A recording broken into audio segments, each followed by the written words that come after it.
Čaute ľudia, moje meno je Sima a vítajte pri druhom videu. Toto video je niečo málo o mne, už to točím na štvrtýkrát a tak nejak, čiže poďme na to, dozviete sa niečo o mne.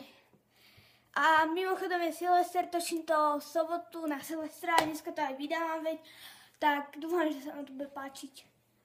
Moje meno je celé Simona Domaracká. Prekvapujúce. Nemám rada palacinky, to je dosť šokujúce, pretože moje spolužečky sa tiež divili, aj spolužeci. Som jediná z triedy, kto nemá rád palacinky, kto ich skrátka nenávidí. Mám rada futbal, ten by som hrala dokonca, ja neviem koľko v kuse. Ešte tu mám aj kopačky, asi 5 párov kopačiek mám doma, čiže nejak tak.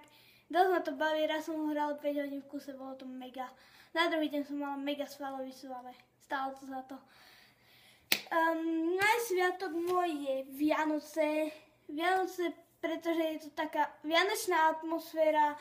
Vonku padá sneh, síce teraz to tak nevyzerá, že padá sneh, ale padá sneh. Na Vianoce minulý rok padal, aj predminulý, aj tedy. Dávno teraz to už tak nie je, lebo Perimbaba asi seklo v krížu, alebo čo.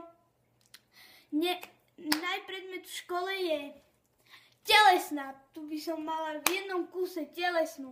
To je najlepší predmet. Ja neviem, ako to nemôže Vlado povedať, že nemá rád telesnú.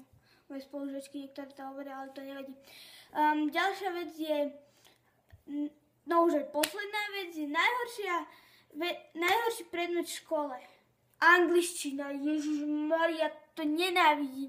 Ja keď máme mať angličtinu, tak ju skrátka chcem rozbiť tú angličtinu, neviem ako, ale nemám ju rada.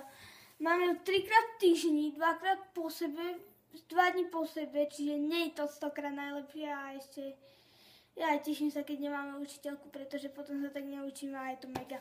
Dobre, tak to je bolo všetko, nech vám piráti nebuchnú v ruke a zatiaľ čaute, BAM!